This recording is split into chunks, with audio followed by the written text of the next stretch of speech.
Hola a todos, en esta oportunidad vamos a poder apreciar el diseño de un evaporador de triple efecto.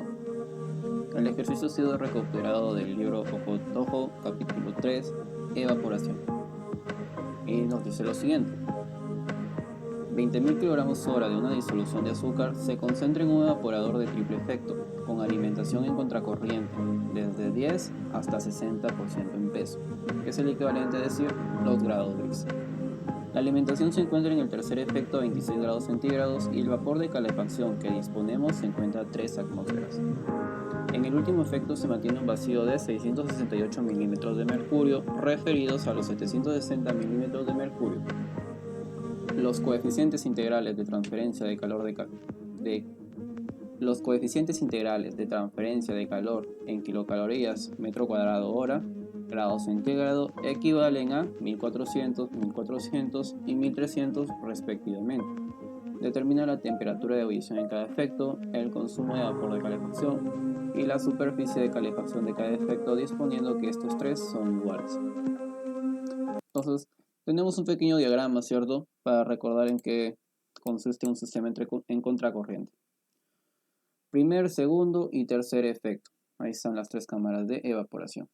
Por aquí ingresa la corriente de vapor y por el último efecto ingresa la alimentación. La alimentación se evapora, se calienta con el vapor del segundo efecto y sale un condensado.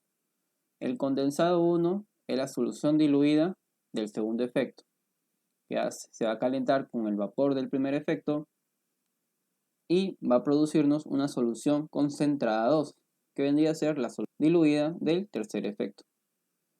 El producto vendría a ser la concentración 3, que es la concentración final, la deseada, la corriente de vapor, ¿cierto?, de salida, y la corriente de vapor de alimentación. Bueno, nos dan los datos. Los datos son los siguientes. El diseño, triple efecto. La solución de alimentación nos dan el caudal másico, que son 20.000 kg/h. La concentración inicial es del 10%, la concentración final, la deseada, es del 60%, la presión de vapor que disponemos se encuentra a 3 atmósferas. Y tenemos la siguiente tabla, donde la concentración en porcentaje peso, 10%, 20%, hasta el 70%. Tenemos el incremento de la temperatura, tenemos el calor específico, el Cp, a esta concentración. Entonces, seguimos con la solución del problema. Tenemos que aplicar un balance de materia en todo el sistema. Entonces vamos a tener en cuenta estos tres textos. Solución diluida, solución concentrada y el agua evaporada. Por ejemplo, todo el sistema. Esta sería la alimentación, ¿cierto? Sería la solución diluida. La cantidad de agua que se evapora del sistema sería esta es la cantidad total de agua evaporada en el sistema. Y la solución concentrada vendría a ser el producto. Entonces, ¿qué tenemos aquí? La cantidad. La cantidad son los 20.000 kg/h de alimentación. La cantidad de sólidos que hay en el sistema nos dice que es el 10% del total. Entonces 0,10 del 20.000 me da 2.000. La cantidad de líquido vendría a ser la diferencia de estos 20.000 y 2.000 para que me dé lo siguiente. La cantidad de sólidos solo se va a encontrar en solución concentrada, más no en la cantidad de agua evaporada, porque por aquí solo sale vapor de agua. Entonces, bajamos este dato, ¿cierto? Serían los 2.000 kg/h. ¿Y cómo podemos saber cuánto es la solución concentrada? ¿Cuánto va a ser el flujo final? Tenemos la cantidad de sólidos y tenemos el porcentaje, la concentración. Vendría a ser la división de estos dos. Cantidad de sólido dividido entre el porcentaje de sólidos que hay nos da lo siguiente. La cantidad de agua evaporada vendría a ser la diferencia de el total de solución diluida menos total de solución concentrada. Tenemos lo siguiente y de igual manera para este lado, la diferencia. Entonces, vamos a hacer una suposición. Vamos a decir, este dato no es supuesto. Este dato lo tenemos, lo hemos encontrado. La corriente total de vapor de agua evaporada, es de tanto, 16.666.67 kg/h. Lo que vamos a asumir es que las corrientes de vapor en cada efecto son iguales. Entonces, son tres efectos, lo vamos a dividir entre 3 y vamos a tener de que equivale a esto, 5.555.56. Entonces, el segundo paso es hacer el balance en cada efecto, tercer, segundo y primer efecto. Aquí solo se va a explicar un recuadro. Por ejemplo, tercer efecto, identificamos el tercer efecto. ¿Cuál es la solución diluida? Esta. ¿Cuál es la solución concentrada? Esta de aquí. ¿Y cuál es la corriente de vapor que sale del sistema? Que vendría a ser esta de aquí. Entonces, ¿qué sabemos? Sabemos la cantidad de solución diluida. ¿Qué más sabemos? Sabemos la cantidad de vapor porque la hemos supuesto. Y con estos dos datos empezamos a llenar. Entonces, la cantidad de sólidos que hay en el tercer efecto son 10% de los 20.000. Me da 2.000. El líquido viene a ser la diferencia. Los sólidos, como ya antes lo mencioné, solo se encuentran en la solución concentrada, más no en la cantidad de agua que se evapora. Por lo tanto, yo ya tendría ese dato de aquí. Y teniendo este dato, yo puedo determinar cuánto es la solución concentrada, con la diferencia de la solución total diluida con la diferencia de el agua evaporada o el vapor en el tercer efecto. Entonces, hacemos lo siguiente, ¿cierto? La resta nos da un valor. Tenemos este recuadro aquí también lleno y por lo tanto va a ser este 12.444, viene a ser la diferencia de el total menos los sólidos. Corroboramos que ese dato de aquí sea igual a este con la resta, ¿cierto? Y lo tenemos. Entonces, ¿cómo podemos saber la concentración de salida del aquí, ¿cierto? ¿Cómo podemos determinar esta concentración de salida del tercer efecto? Dividiendo la cantidad total de sólidos entre la cantidad total de solución concentrada. Esto expresado en porcentaje nos da un 14%. Entonces ya lo tenemos. ¿Qué pasaría en el segundo efecto? Tendríamos lo siguiente. Al igual que el anterior, ¿cierto? Conocemos estos dos. Pero la solución concentrada, o la solución, bueno, es decir, la solución diluida que ingresa en el segundo efecto, vendría a ser la solución concentrada que viene de el tercero. Entonces, lo que yo hago aquí es arrastrar esta celda. Entonces, los 14.000 vienen aquí. Y hago el mismo procedimiento. Sé que la corriente de vapor o el agua evaporada en 2 es de tanto y lo expreso de la misma manera en como lo hice el primero. Voy a obtener lo siguiente, la concentración de salida con la división de cantidad de sólidos entre el total de la solución concentrada. Y de igual manera para el primer efecto, donde la solución diluida que ingresa en el primer efecto viene a ser la solución concentrada de el segundo, que es este de aquí, para darnos un producto que vendría a ser la solución concentrada 3 al 60%, pero no conocemos la concentración a la que viene, ¿cierto?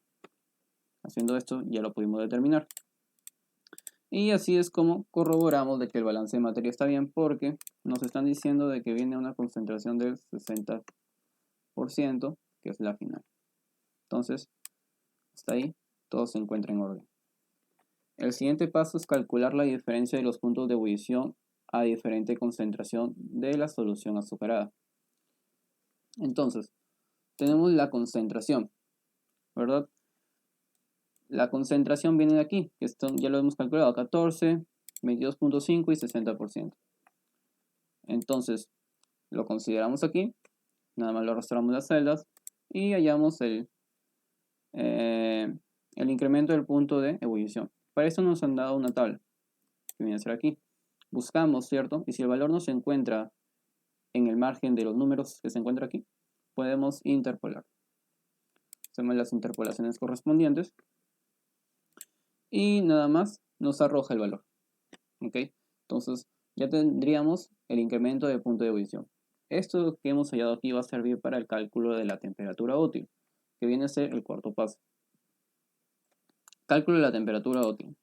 ¿Qué nos dice el ejercicio? De que el vapor se encuentra a 3 atmósferas, ¿cierto? Por aquí ingresa el vapor.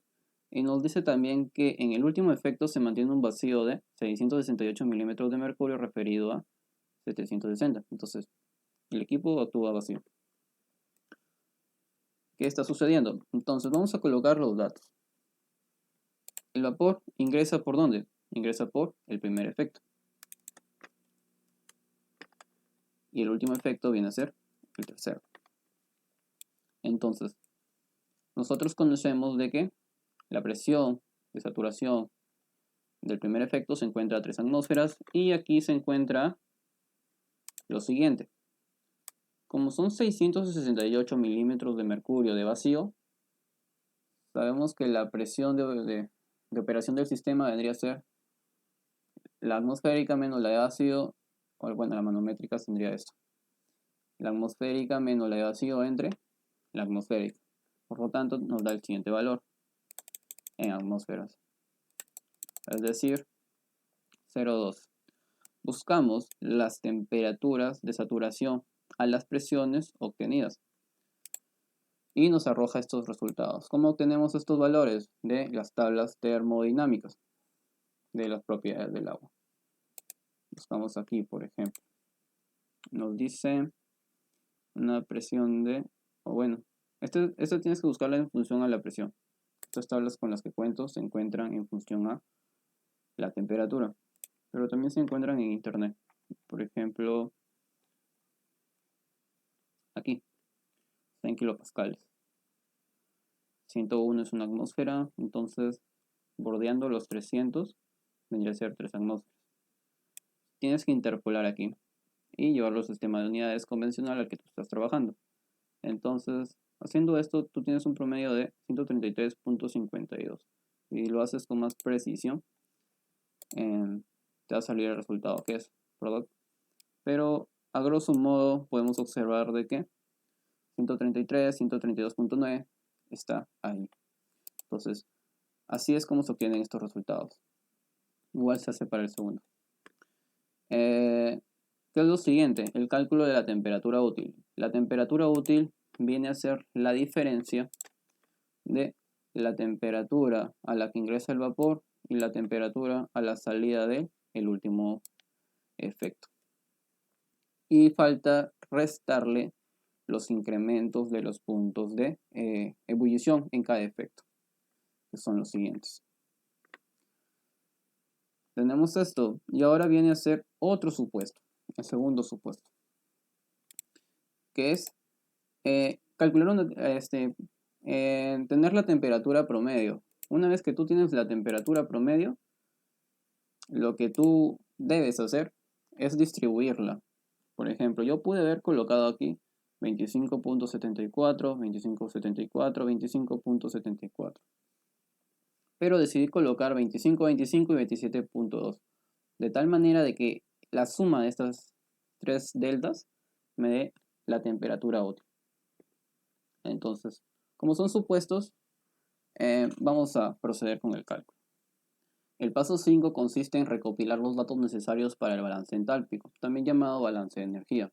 Procedemos a llenar el siguiente cuadro, el cual nos menciona los datos que requerimos, como la temperatura, el lambda o entalpía de evaporación, los grados de recalentamiento, la entalpía de líquido y la entalpía de vapor.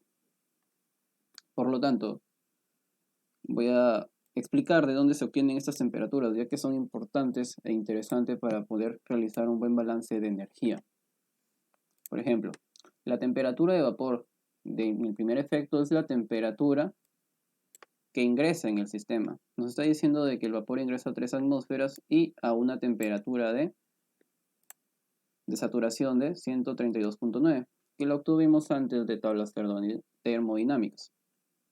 Entonces, coloco esa temperatura, el delta T1, lo conocemos de aquí. Colocamos delta T1 donde corresponde. Entonces, tenemos 25 grados. La temperatura de ebullición viene a ser la diferencia de estas dos temperaturas. 132.9 menos 25, dándome lo siguiente. Y el delta,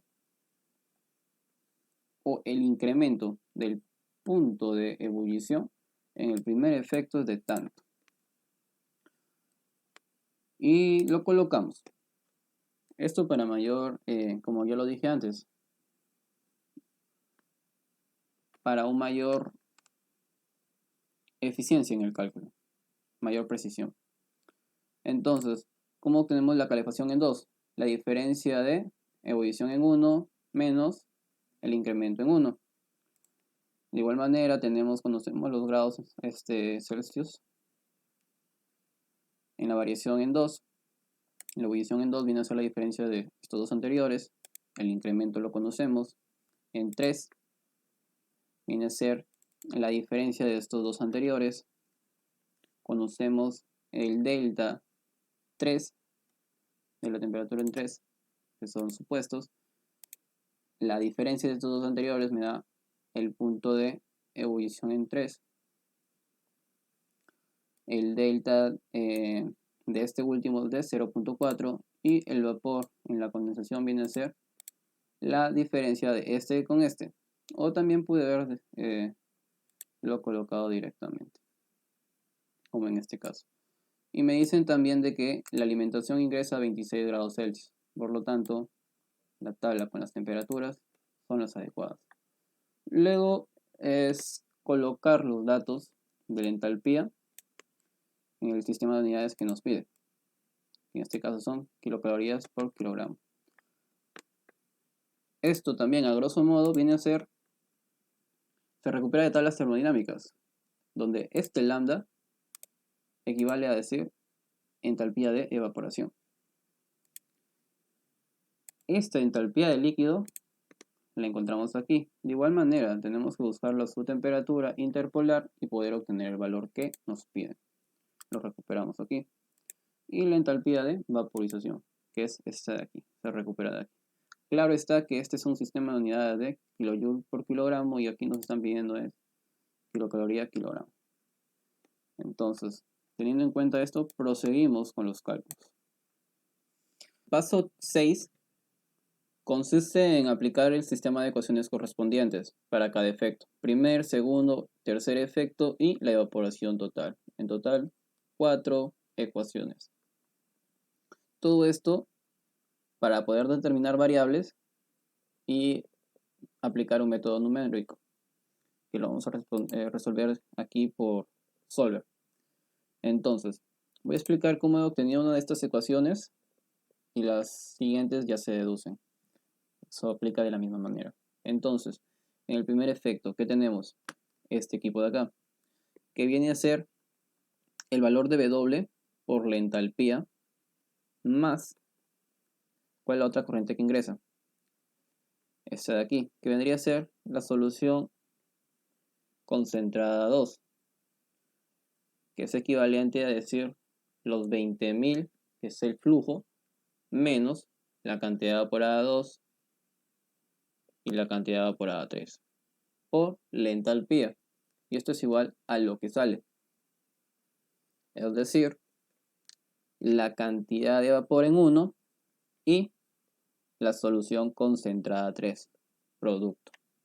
Entonces, ¿cómo se expresa esto? Como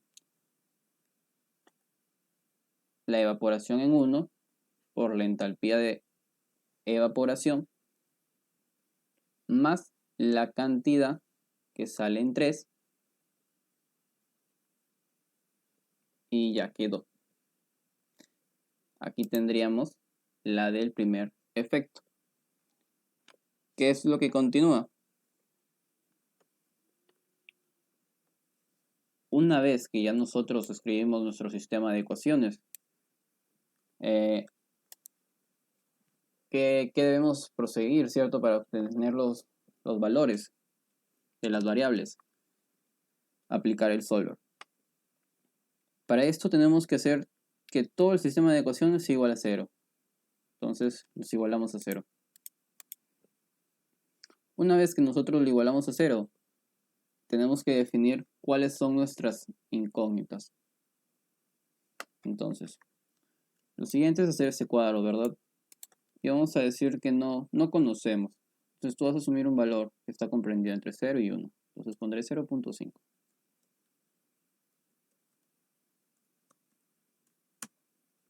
¿Ok? Y aquí voy a hacer un cuadro, ¿cierto? Y voy a escribir las ecuaciones de aquí. Voy a tomar los valores que he supuesto aquí, porque esas son mis variables, y las entalpías las tengo aquí. Entonces me guío, ¿verdad? Y voy colocando celda por celda. De igual manera para todos. Entonces tendría esto. Me voy aquí, ¿cierto? Voy a datos y en la opción solver. Si en todo caso no tienes la opción solver, te vas a archivo, opciones, nos encuentran en complementos, busca la opción solver y le das en aceptar. Ahí es donde te va a aparecer. Entonces, una vez que yo tengo esto, yo he dicho que todo esto, estas ecuaciones tienen que ser igual a 0. No me cumple hasta el momento. Entonces, solver, ¿qué me dice? Voy a quitar todo esto. Que yo tengo que establecer un objetivo, una celda objetivo. Va a ser esta celda en este caso. Le voy a decir que debe ser igual a 0. Dice, cambiando las celdas de variables. O sea, voy a definir cuáles son mis variables. Mis variables son esta y esta. Y tengo que agregar restricciones. ¿Cuál es la restricción? Por ejemplo, de que todo esto tiene que ser igual a 0. Y lo voy a dar en aceptar. Y lo voy a dar en resolver. Sale lo siguiente. Vamos a ver qué sucede. Resulta de que salen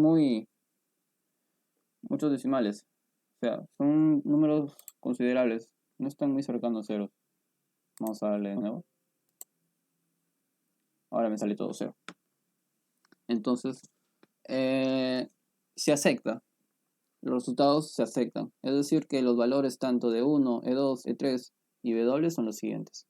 Entonces, ya podemos saber cuáles son las verdaderas cantidades de agua que se evaporan. ¿Verdad? Entonces, teniendo en cuenta esto, nosotros nos vamos aquí. Habíamos supuesto de que era esto, y ya determinamos que no es eso. En el tercer efecto, ¿cierto? ¿Cuál sería la evaporación en el tercer efecto? Sería esto. De que en el segundo efecto realmente se evapora esto. Y de que en el tercer efecto realmente se evapora esto, este flujo. Por lo tanto, ya se corrigieron los porcentajes. ¿Qué continúa? Determinar las cantidades de calor transmitidas en cada efecto. Entonces, la cantidad de calor que transmite, por ejemplo, en el primer efecto, el Q1, vendría a ser este calor por su lambda, o sea, el lambda 1. Hacemos la multiplicación que corresponde y obtenemos el valor. Para el 2, tendríamos que sería la evaporación, ¿cierto? La cantidad de agua que se requiere, que viene de 1, por el lambda en 2, que es del segundo efecto, el producto, y lo tenemos. Este lambda viene de aquí, incluso ya está expresado. Y el mismo procedimiento hacemos en 3. conocemos los coeficientes integrales de transmisión de calor. Cabe resaltar que en este caso nos lo dan, pero si fuera el caso en el que no, existen tablas para poder deducir un U aproximado, y son estos de aquí.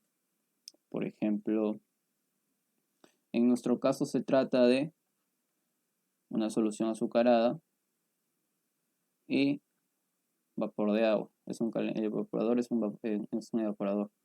Por lo tanto, se encuentra comprendido entre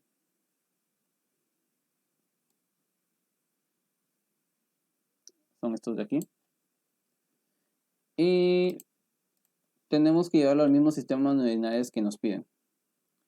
Y así podemos tomar el UD aproximado. En todo caso, no nos lo den.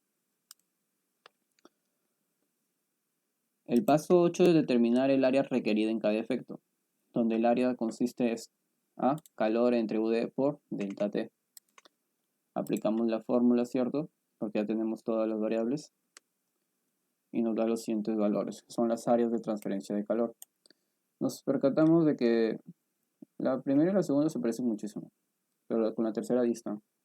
Entonces vamos a tomar el promedio. El promedio viene a ser la suma entre 3. Ese es el promedio. Y tenemos que, vamos a hacer una relación. De esta ecuación vamos a pasar a dividir el UD y lo vamos a dejar expresado de esa manera, teniendo los siguientes resultados. Esto de aquí para obtener las temperaturas óptimas, porque recuerden que nosotros hicimos suposiciones aquí. Entonces, nosotros no queremos suponer, queremos que sean las temperaturas que realmente son, realmente se requieren. Entonces, luego de este paso, hallamos el delta T1, delta T2 y delta T3 óptima para cada efecto, que viene a ser la división de esta expresión entre el área promedio. Entonces, tenemos las siguientes temperaturas. ¿Cuál es el siguiente paso? El siguiente paso vendría a ser reemplazar las temperaturas que me dio aquí, en cada uno. Y de igual manera, esto se va a cambiar automáticamente, pero tú tendrías que corregir las entalpías en cada efecto. Yo ya lo he hecho, y para que el video no sea demasiado extenso, resulta de que no hubieron grandes variaciones. Sin las entalpías, pero varió muy poco considerablemente. Entonces decidí dejarlo expresado de la siguiente manera. Se tiene que tener en cuenta, sí, de que si en todo caso las áreas son demasiadas, distan demasiado, ¿cierto? Quizás por aquí me salió, no sé, 120, 100, 98, distan demasiado. En este caso sí sería necesario, pero por lo que podemos apreciar aquí, no. Además, las temperaturas que tomábamos variaban de 1 a 2 grados de las que tenemos aquí. Entonces no son grandes cambios. Por lo tanto, se puede decir de que el área promedio para el diseño de cada uno de estos evaporadores es de 95.5 metros cuadrados. Esto ha sido todo. Espero que haya sido de su agrado. Y cabe resaltar que el ejemplo se encuentra